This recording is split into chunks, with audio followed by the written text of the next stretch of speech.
Now you're watching New Eden TV. எனக்கு அன்பான சகோதர சகோதரிகளே, ஆண்டவராக இயேசு கிறிஸ்து நாமத்தில் உங்கள் அனைவரும் வாழ்த்தி வரவேற்கிறேன். இன்றைக்கான தினவசனம் கலாத்தியர் 6ஆம் அதிகாரம் 5ஆம் இறைவசனம். அவனவன் தன் தன் பாரத்தை சுமப்பானே. கர்த்தருக்கு மகிமை உண்டாதாக. இன்றைக்கே இந்த தினவசனம் மூலியமாக ஆண்டவர் அவரவர்களுடைய பாரத்தை சுமக்க வேண்டும் என்று சொல்கிறார். இன்றைக்கு எத்தனையோ அன்பு சகோதர சகோதரிகள், சில சகோதர சகோதரிகள் தன்னுடைய வாழ்க்கையிலே எதை மாற்ற வேண்டும், எதை சரி செய்ய வேண்டும் என்று பாராமல் மற்றவர்களோட வாழ்க்கையிலே மற்றவர்கள் செய்த தவறுகளை உற்று நோக்கும் விதத்திலே தான் இப்போ உள்ள காலகட்டத்திலே இருக்கிறார்கள். இதை தான் ஆண்டவர் மாற்ற வேண்டும் என்று சொல்கிறார். அவனவன் தன் தன் பாரத்தை சுமப்பானே. இங்கு அவனவன் மற்றவர்களுடைய பாரத்தை சுமப்பான் என்று ஆண்டவர் சொல்லவில்லை. தன்னுடைய பாரத்தை நாம் சுமக்க வேண்டும். இன்றைக்கு நான் இருக்கிறேன் என்றால் என்னுடைய வாழ்வு எப்படி இருக்கிறது, நான் எதை மாற்ற வேண்டும், நான் எதை என் வாழ்வை சரி செய்ய வேண்டும் என்பது தான் நோக்கமாக இருக்கிறது. மற்றவர்களை பார்த்து மற்றவர்களுடைய செய்யும் தவறுகளை பார்ப்போமேயானால் ஆண்டவர் சொல்கிறார், அதை முற்றிலுமாக மாற்ற வேண்டும் என்று. கிறிஸ்துக்குள் பிரியமானவர்களே, இது மிகப்பெரிய ஒரு வெளிப்பாடு. இந்த வெளிப்பாடு எந்த அன்பு சகோதர சகோதரிகளுக்கு இருக்கிறதோ அவர்களோடு தான் ஆண்டவர் சமீபமாக இருக்கிறார்.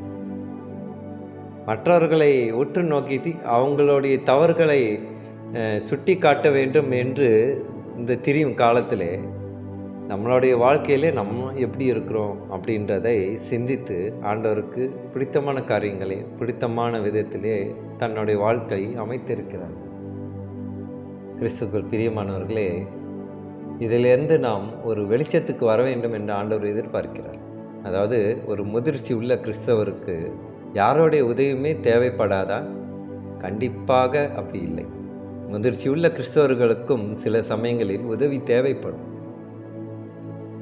ஆனால் முதிர்ச்சி இல்லாத கிறிஸ்தவர்கள் தான் என்ன செய்ய வேண்டும் என்று மற்றவர்களிடம் கேட்டுதான் தெரிந்து கொள்வார். அப்போது அவர்களுக்கு முடிவெடுக்கும் திறன் இல்லாமல் இருக்கிறது என்று வசனம் சொல்கிறது. முதிர்ச்சி உள்ள கிறிஸ்தவர்கள் அப்படி நடந்து கொள்ள மாட்டார்கள். முடிவெடுப்பதற்கு முன்பு அனுபவமுள்ள சிலரிடம்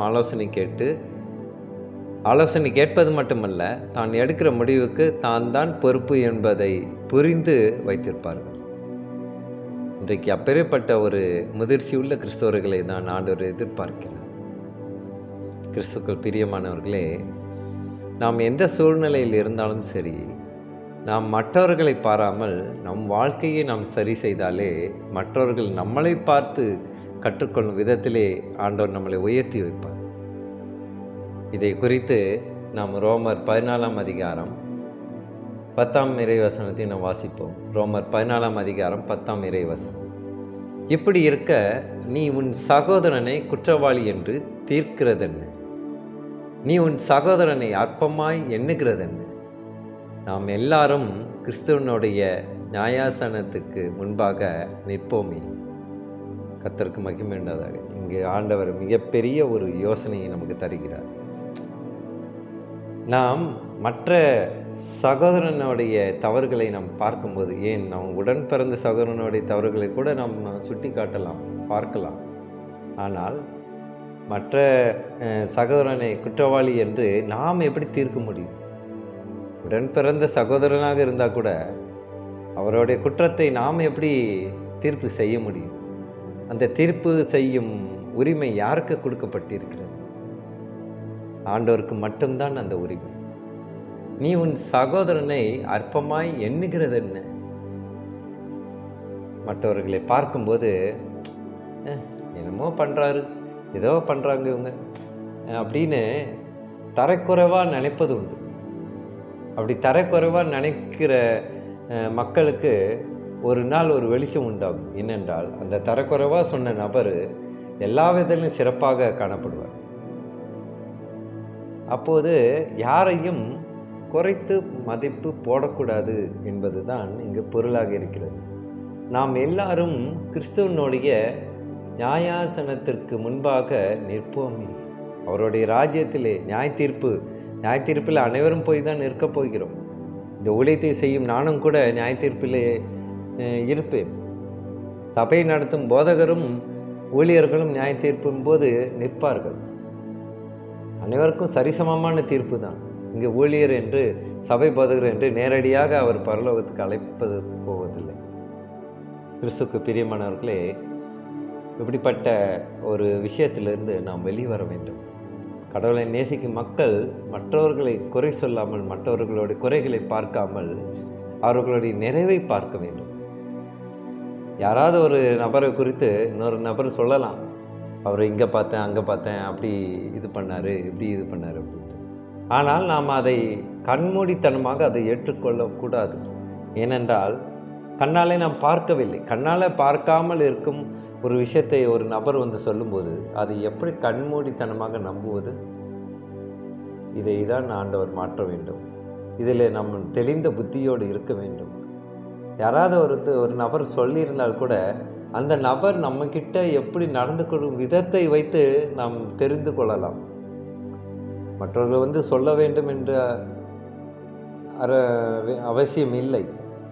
மற்றவர்கள் அந்த நபர் நம்ம பழகும்போது, அந்த பிரதர் அப்படி இல்லை, ரொம்ப அருமையாக இருக்கிறாரு, எவ்வளோ சூப்பராக கடவுளை நேசிக்கிறாரு அப்படின்ட்டா அவர்களோட கண்ணிலே தெரியும். ஆனால் இதை பொறாமை கொண்டு இருக்கிற சில மக்கள் அந்த நபரை குறித்து நான் அங்கே பார்த்தேன், இங்கே பார்த்தேன் என்று சொல்வார். இது அநேக எல்லா ரூபத்திலையும், எல்லா இடங்களிலும், எல்லா சூழ்நிலையிலும் இப்படிப்பட்ட ஒரு சம்பவங்கள் எல்லாம் நடக்கும்.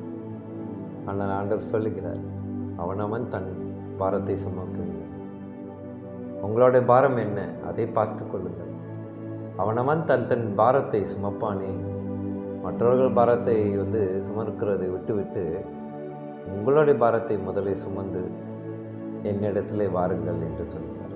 கிறிஸ்துவுக்கு பிரியமானவர்களே, நாம் இன்றைக்கு மிக முக்கிய காரியத்தை தியானித்திருக்கிறோம். மற்றவர்களுடைய குறைகளை பார்க்கக்கூடாது, மற்றவர்களுடைய நிறைவான செயல்களை பார்க்க வேண்டும். ஏனென்றால் நம்மளுடைய குறைகளை ஒருவேளை ஆண்டவர் பார்த்தால் நமக்கு ஏதாவது ஆசீர்வாதம் வந்திருக்குமா? இல்லை. நம்மளுடைய பாவத்தை பிதாவானவர் மன்னித்திருக்கிறார். அதுபோல் மற்றவர்களுடைய பாவத்தை, அவர்கள் எந்த சூழலில் அந்த பாவத்தை செய்கிறார்கள் என்று அவர்களுக்கு மட்டும்தான் தெரியும். கிறிஸ்துவுக்கு பிரியமானவர்களே, அனைவரும் ஒரே சகோதரத்துவத்தோடு, ஒற்றுமையோடு அவருடைய ராஜ்யத்திற்கு நெருங்கி போக நாம் ஜெபிப்போமா?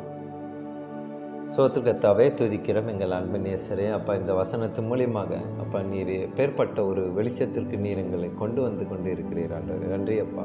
அப்பா, இந்த புதிய ஏதேன் ஊழியத்தின் மூலியமாக அநேக உம்முடைய ஜீவனுள்ள வார்த்தைகளுக்கு எப்படி தியானிக்க வேண்டும், எப்படியாக அந்த வார்த்தையை நான் சொல்லப்பட்டு இருக்கிறேன், இதில் மறைப்பொருள் என்ன என்றெல்லாம் நீர் வெளிப்படுத்தி கொண்டு இருக்கிற தயவுக்காக நன்றி அப்பா. என்னை கருவியாக பயன்படுத்தி இவ்வளவு சத்தியங்களை நீர் சொல்ல வைத்திருக்கிறீர் ஆண்டவரே. நன்றி அப்பா. சோது கத்தாவே, எங்கள் அன்பு சகோதரிகளை நான் செபிக்கின்ற கத்தாவே, நம்முடைய வார்த்தையில் இருக்கும் முழு உண்மையை அப்படியே பிரசங்கிக்கும் போது அவர்கள் அதை மனப்பூர்வமாக ஏற்றுக்கொண்டு தன்னோட வாழ்க்கையிலும் உம்முடைய சித்தத்தை வெளிப்படுத்த அவர்கள் முயற்சி செய்யுமாறு நான் செபிக்கின்ற கத்தாவே. அவர்கள் செய்யும் ஒவ்வொரு காரியத்திலும் நீர் இருந்து வெற்றி பெற்று சோத்து கத்தாவை துதிக்கிறோம். இயேசு மூலியமாக ஜெபிக்கின்றோம் நல்ல பிதாவே. ஆமென்.